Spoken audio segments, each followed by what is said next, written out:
Thank you. Thank you very much. And that's what they do for you when you walk in the office every morning, right? Or No, no, and I don't Not want anymore. I don't want to thank you. Sorry that you had to stand.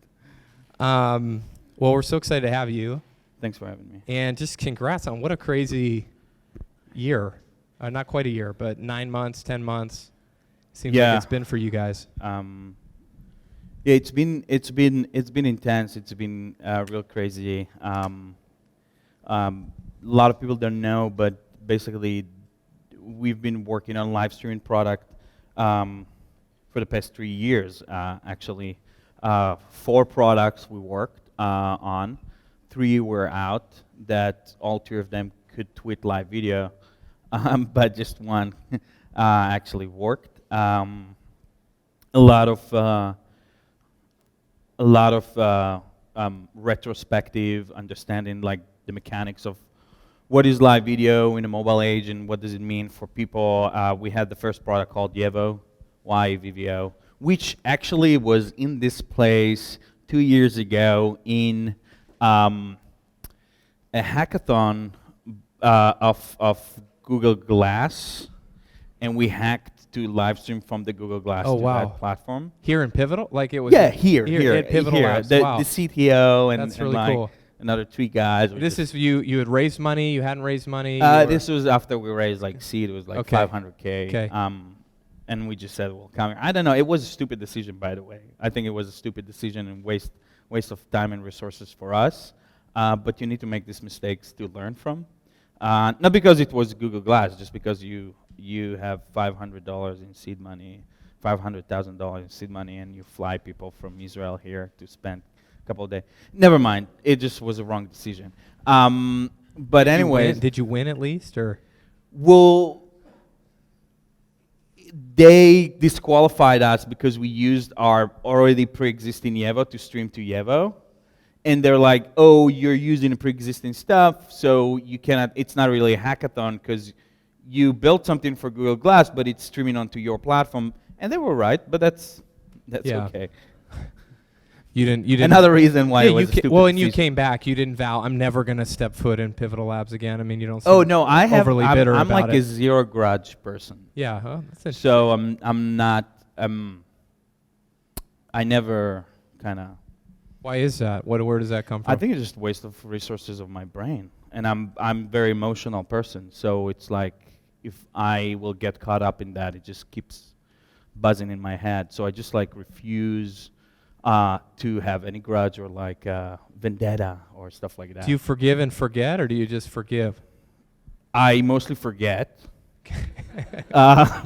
but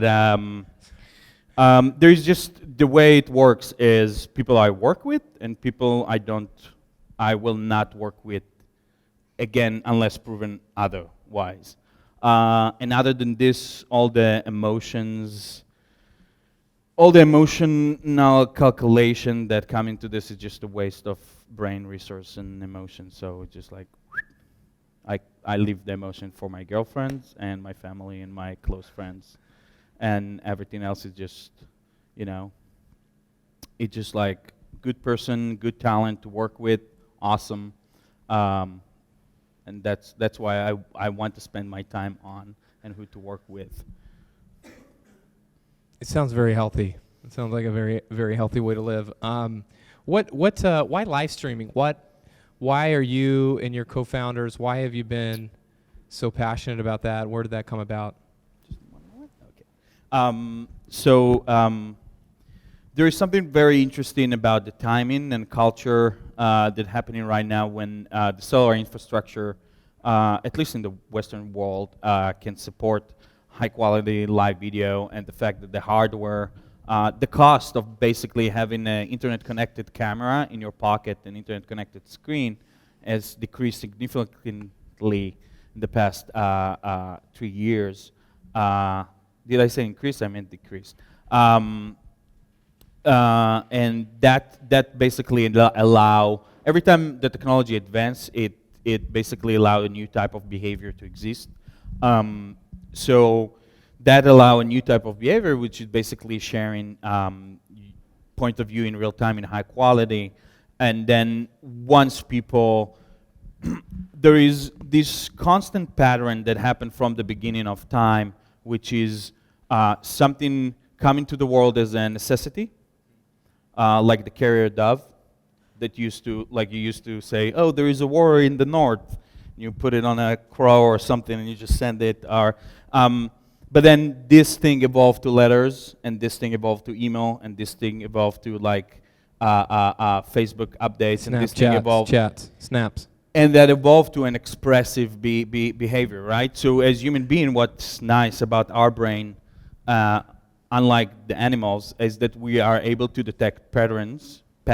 Sorry about my heavy Israeli accent, but hopefully you understand what I'm saying. Just because of my weird accent. So we able to detect patterns in our brain, and then we're able to be expressive about it. So the first visual expression was was the symbols that people were doing on the caves, and then slowly, in the Renaissance, and there was realism, and then it became to expressionism, and that was painting because that's what you could do. But then digital media came in, and also a lot of a whole bunch of photography, and also photography. People in the early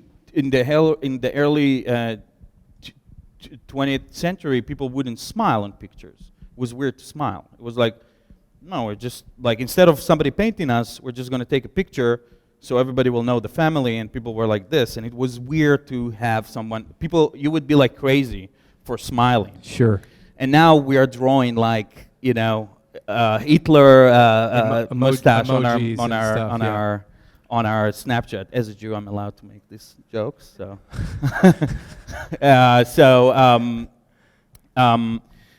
It's very interesting to see how necessity evolves into a way of expression, and the same way I think necessity of live video. You can see Ustream and products like Ustream and Livestream as a way for you to stream an event, now evolving to a way of expression, and you actually can see creators that are seeking to find a way for them to express themselves via live video, because it's easier and it's evolving culturally and.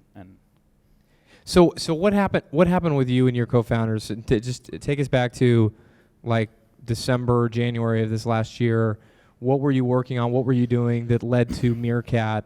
And just walk us through quickly how that process happened. So the product of Yevo had 400,000 users. When we closed it, there were about 60,000 active, and it was big in Mexico. It was big in Iceland. It was for a short period of time. It was big in Michigan State. For some reason that we're still trying to understand. Literally, I'm still trying to understand what happened there.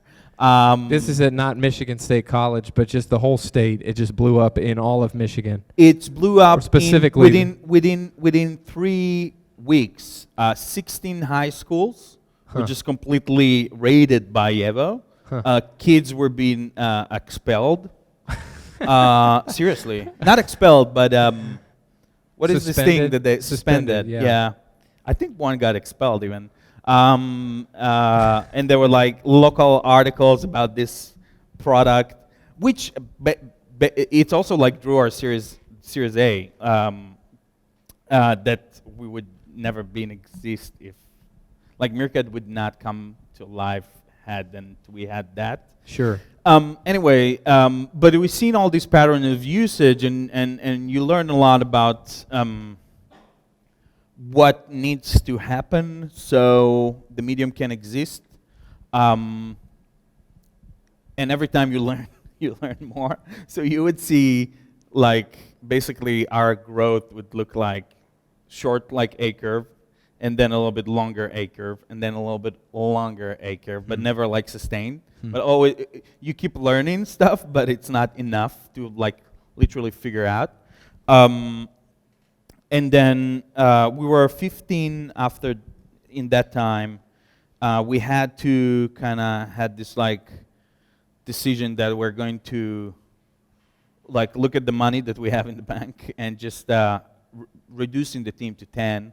And we just decided that we're going to do a pattern of everything we learned about distribution, everything we learned about user behavior, and there was a matrix of like,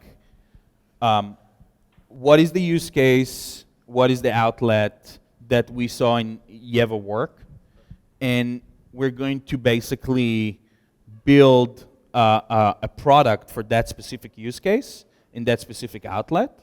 And we're going to release a product every 2 months with the Yeva technology, but in different kind of mechanism. And one of them was like Yik-Yak of live video, like a geo-based anonymous live video. It sounds horrifying, but it's actually cool to think about a product that will ping you every time somebody's live 1 mile away from you, and that's it. That's how it works. No, it's like, it sounds horrible, but if you can control the weird shit, maybe it's like a very interesting microcosmos live streaming community. We never executed it, but I'm just giving ideas of what we A lot had. of kids would have gotten expelled, I'm sure, with that one too. But go on. Yeah, continue. that was never released, but there was also like live streaming to your friends that based on your address book, and there was live streaming to Twitter, and there was like Reddit of live video. So there was always like the top live streams, and people are trying to be. So we started working on live streaming to friends. The whole company was the 9 people were working on that, and one person who's the CTO was like, you know what? And that's Itai, my co-founder. You know what? I think I can do this like live streaming to Twitter. I think I can do it I think I can bang it out in like 4 weeks, just to. And I was just like, okay, I will work. I'll be the product manager. You'll be the coder, basically, and we'll do it together. So we basically, so for this series of things, the designer and the other co-founder, Uri, who's the head of product, they had this like this huge wall of like branding stuff, and it was all like triangles of like air and stuff like that. And there was one that he said like, I think I'm going to put meerkat there, like the animal. And it was like the designer was just totally having fun with it. Yeah. And there was like this meerkat smiling, a very cute animal. Are there usually so many drugs in the office, or was this just this particular night? We are very liberal, very liberal. And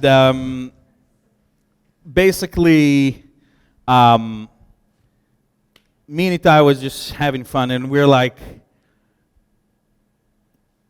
in our mind, it was, how do we make the best live video to Twitter?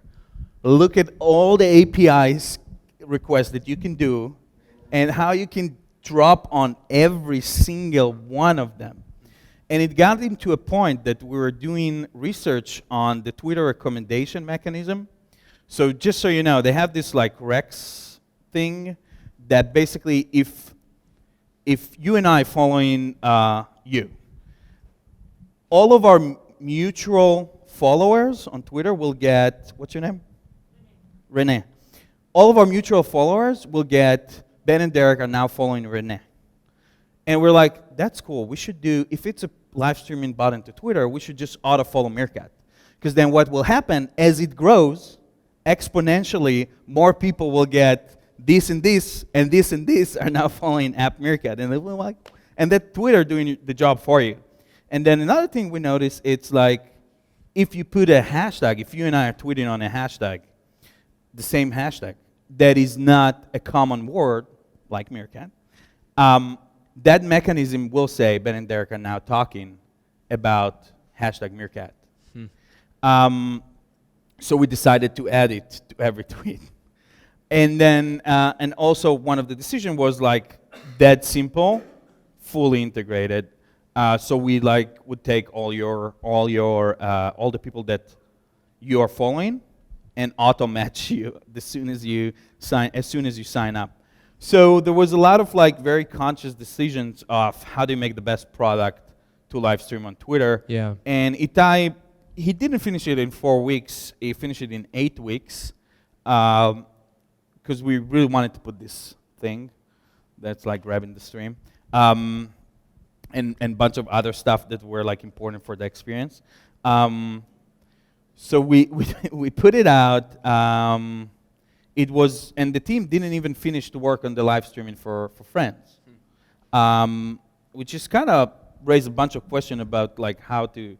Sure. How was the development? What was the team doing? And that, I mean, so what's interesting here, there's two things interesting to me. One is that first of all, you had this technology that you guys had spent a long time working on that you could, that you then could basically use as your own API to like, and build on top of that, which is really cool. Huge. So I think when a lot of people hear like the story about Meerkat just kind of like came about in 8 weeks, they don't think about any of this stuff that you've been working on for all these years. Yeah. And doing hackathons at Pivotal Labs and all this other stuff that got you to that point, right? So that's The grind. part. Yeah. So that's one part. And then the second piece that's really interesting is that you split up the team, and you guys kind of at the same time you're going to create 2 apps, and like to see, hey, why not do 2 things and see which one hits, that kind of thing.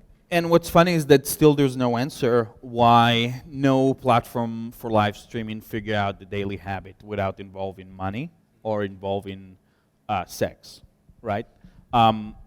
There is still, think about it. There's no platform that figure out the daily habits of normal people going live on a daily habit without involving either money or sex or both of them.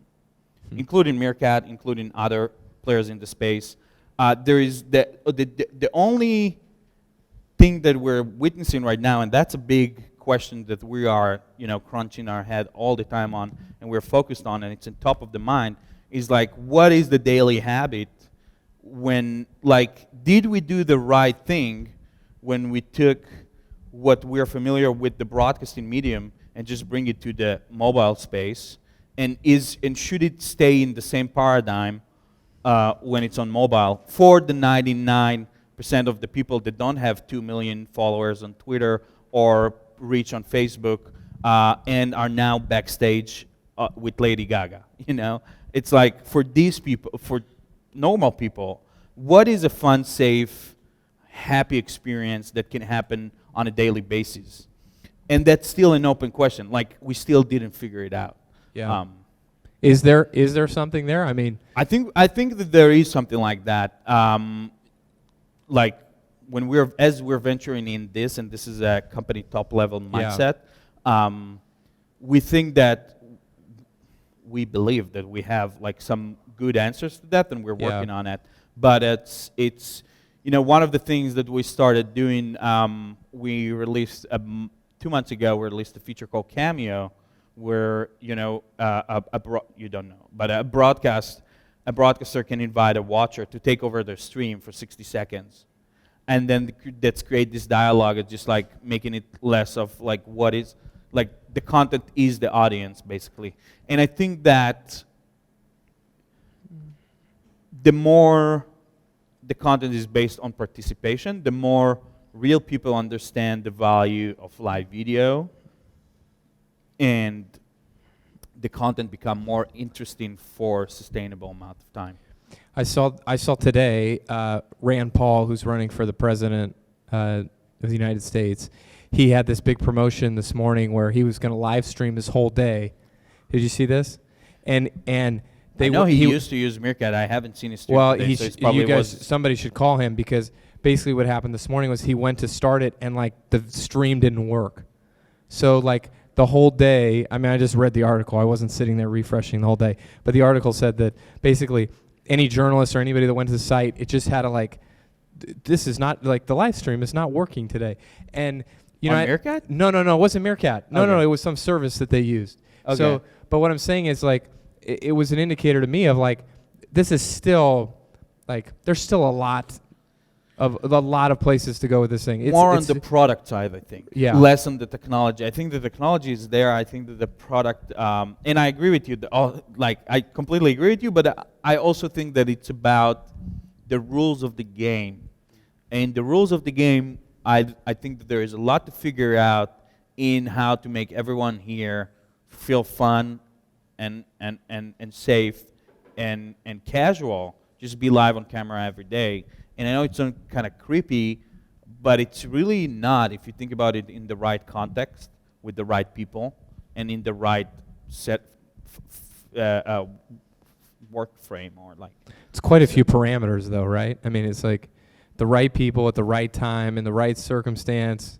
You know what I mean? I mean, I think of a lot That's of. always the case for any form of expressive art, or any form of which I think all consumer products are. It's always about timing.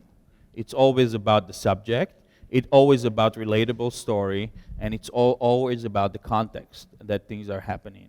And you cannot do a meaningful product without thinking about these things over and over and over and over and over and over. Because it's like, why people are using,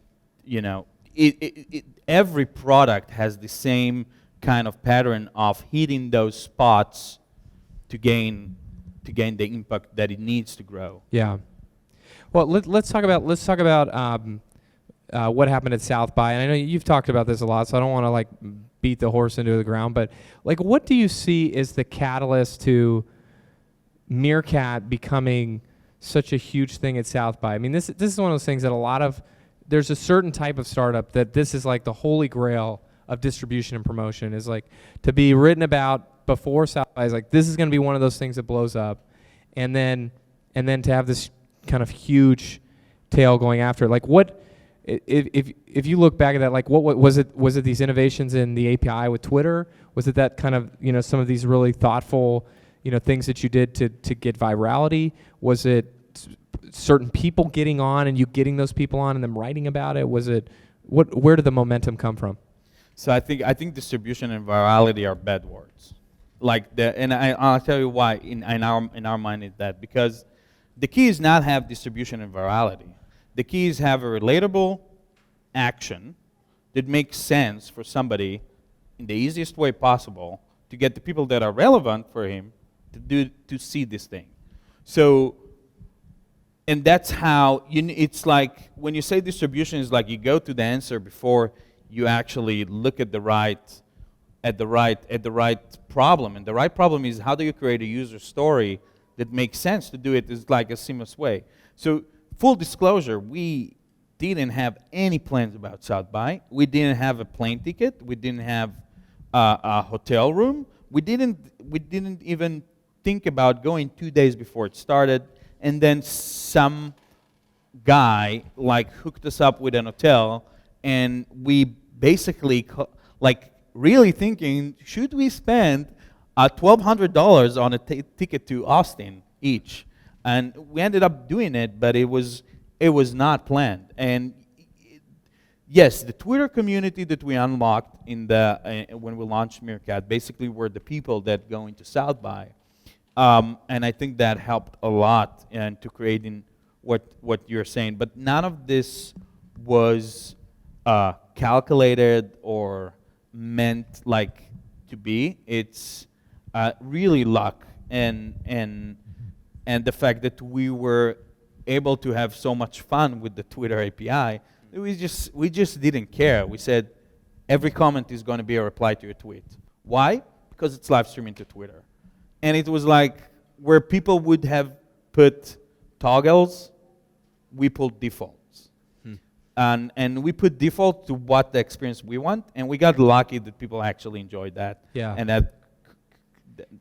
that meant something. And that they weren't necessarily totally overwhelmed by it in the beginning. I mean, that's the other thing that you risk, right? Is alienating Twitter or somebody like that, or Facebook. They did the same thing, right? When all the kind of the things that built on the Facebook platform start kind of, using the newsfeed to the max, right? And then like they end up like, reeling all that stuff in, right? So it seemed like what's interesting is like you kind of said from the beginning, you said, hey, we're just going to push this as far as we can that we think is good and is going to be fun, and then, and use some creative ways, inside the API that maybe people haven't done. That seemed very, very simple, but just, tweaking a little bit and then just kind of let it go. And it seemed like when it launched, like it did start to feel like, for me, like it was everywhere. like very quickly. It just like it was like it was all in your feed.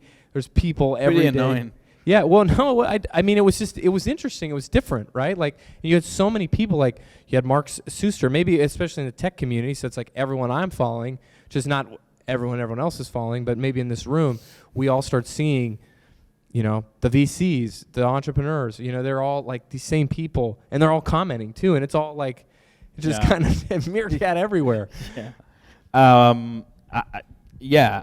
And then you know, there was a time that Twitter basically on the first day of South by just took off the Right. graph access, and for some reason it kept growing. I don't know why, because it was a key discovery for us, right? You got your graph on Twitter, and because we auto follow, we don't need to solve discovery, right? And then it created a lot of ripple effect on discovery and graph building that we didn't have our mind on because we were focusing on getting this POC that Itai hotwired in 8 weeks to become a real platform. Yeah. So it leads to follow-up problems that you need to start solving to in terms of discovering graph building, and that was, you know, stuff that we introduced like hashtag categories, so you can go to a hashtag and see all the streams there, and there's still so much work to do there. Let me ask you about Periscope. You come out of South by, Twitter launches Periscope. They had purchased the product months and months before, I think almost a year before, maybe I don't have it exactly right, but 9 to 12 months before. And then they launched this product, and you know, there's a lot of talk about what's going to happen to Meerkat. It's now there's like this default, you know, product that's doing some of the similar things that you guys are doing. And this is kind of like in some ways, this is kind of like a startup worst nightmare, right? Like Dropbox, I mean, there's other things that could be worse, but Dropbox always talked about, what if Google Drive, what if Google comes in and does what we do? Or, you know, Facebook, what if Google, you know, does what we do? And that didn't really work. But you know, how did the team react? How did you react? And, you know, and what kind of came out of that with now you're not the only thing, there are these other things that were there. It's not a startup worst nightmare because we were $14 million in funding, as it happens, right? Right. So it's kind of, we were lucky. You announced that almost day and day, right? Like The same day. The same Yeah. day as the product, as Periscope launching. Yeah, it was symbolic. I watched that video which was of you and exactly 30 days. Josh walking in the Yeah, park. Yeah, and I it watched was that. exactly 30 days Yeah. after we launched Meerkat. And it's really crazy to try to do a round in 10 days from Wow. from term sheet to definitive. We were so aggressive on it. It was it's a different form of gathering the masses. Yeah. But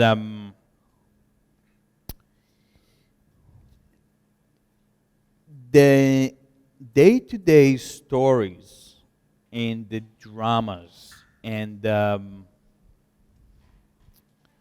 the narratives that we like to hear and listen to are very different than what an overall vision of how live video should be and where it's going and what's the statement of the company in this context, what we really try to achieve. So I think that obviously as something launches and there is comparison, a lot of this game of like this is versus this, who is winning, is happening, and it's natural. I think that what's important for the company is to be focused on really figuring out how do you bring people together in the most human way possible, and how it becomes a daily habit of people live in camera every day, and constantly challenging existing mindset or given paradigms of what is broadcasting on mobile. And for us, it was obvious that it's going to be challenging months, and we will have to face a lot of stuff in terms of media and in terms of our community. But it also was in the context of a much longer journey that we set sail to, that we're excited and passionate about every day, and it just means startup, you know. It just means, like, you know, shit happens. You just move with it.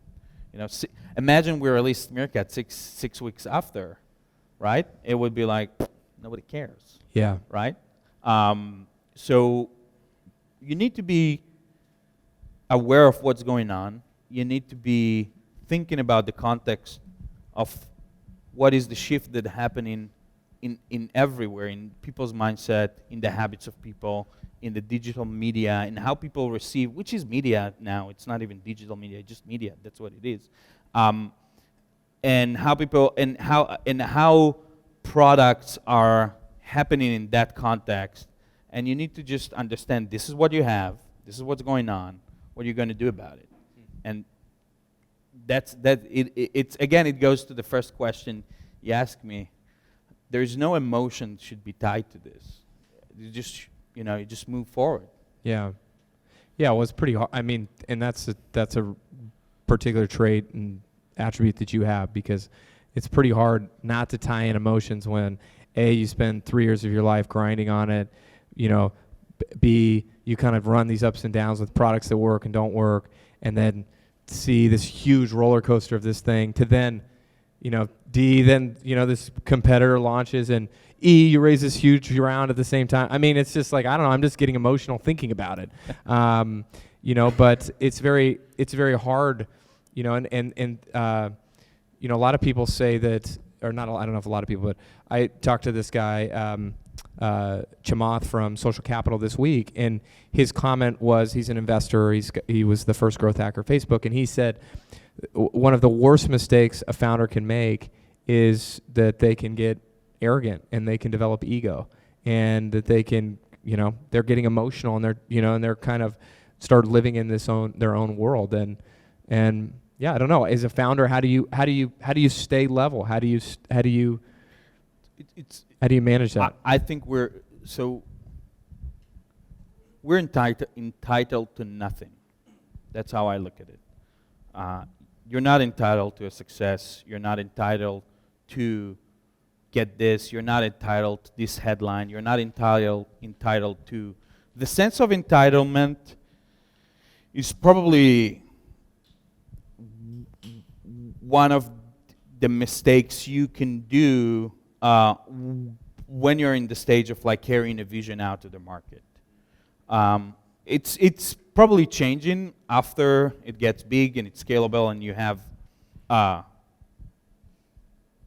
like, you achieved real success in impacting people's life meaningfully. But like, how do you make sure that you are building something meaningful if you think that you are entitled to its success? It just will not work, because you're presupposing that you are deserving something that you're not. And I think that as entrepreneurs in the consumer space, I look at them as artists. And I think that the same way as a song has the right melody, and the band has the right time, and there's the right notes and suddenly the right lyrics that hit the mass audience in the right time, that gets a song, like, suddenly you hear it everywhere. And this band learns about the narrative of what they're saying, and they keep evolving it, and it becomes like a phenomenon that you want to be part of, and you feel that you relate to.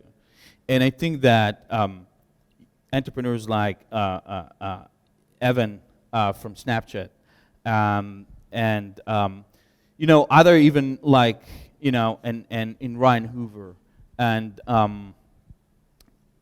you know, goes all the way to Zuckerberg, right? They have this ability to look into what's going on in the mindset of the people and deliver contemporary art And I believe that it doesn't fucking matter that a product is launched and other product launches.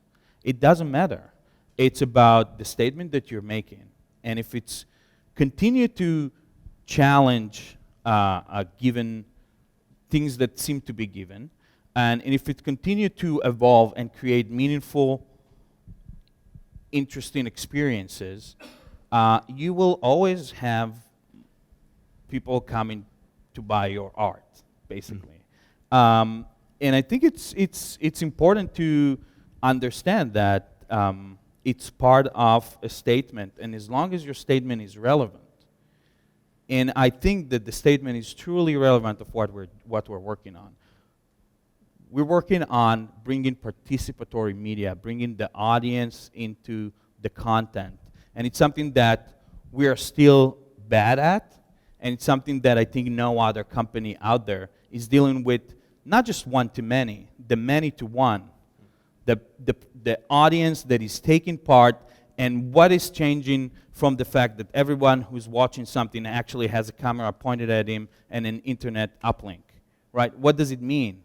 And what does it mean dissolve the line between watchers and broadcasters? And what does it mean creating a daily habit of people live on camera? And there is a huge statement that I don't think that is still super relevant and still on its basic steps. Because all we have right now in the live video space is copying the broadcasting, old broadcasting media, copied into mobile. That's what we have right now. That's what is exciting right now. But the whole social mechanism of the dialogue in and out between the audience, of what does it mean for normal people, between normal people, it's just like, we're not even there. And that's what excites us as a team. That's why we don't get too emotional about, bumps in the road. What? You've got a room full of entrepreneurs here in San Francisco. We'll have thousands of people, thousands of entrepreneurs that will watch this. What if I'm listening to this and I've got a company and I'm pre-product market fit, I'm getting started. Tell me what is the best thing I can do that you think, or one thing that I can do that will dramatically help me, and what do you think the worst thing I can do to my company would be?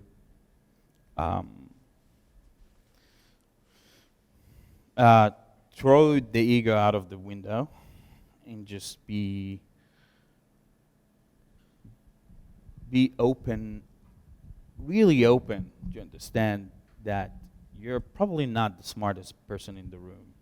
And you're probably, you will know retroactively if you did something great. But as long as you do that, you need to be minded to the fact that people are so creative and so smart and have different perspective and different stories to tell. And if you're unable to set your ego aside, and listen and take and do real retrospectives and really understand what you're doing wrong, what's not, and be able to reconsider stuff that you thought that should be in one way, but reconsider them as you actually listen to feedback. If you be able to set your ego aside, when shit hits the fan, and shit always hits the fan, you'll be able to reduce your burn rate, you'll be able to get your team excited, you'll be able to be really transparent with your team, with your investors, with people that believe in you. And that transparency creates a culture that can stand any kind of shit hit the fan and rough waters. Because we went to our Series A investors, Aleph. It's like an Israeli VC, great people. And we went to them and we were like, we know we have 60,000 active users. We know we have with a user base of 400K, but we're going to close it because we feel it's not going anywhere. This is why. Because we were very transparent and we were very honest with ourselves, we actually created a very compelling argument that just got them to support us.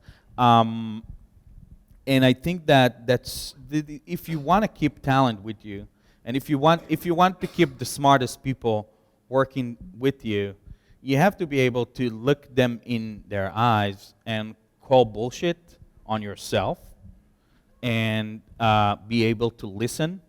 And I think that the best thing that you can do is just throw your ego out of the window. The worst thing you can do is just being a douchebag.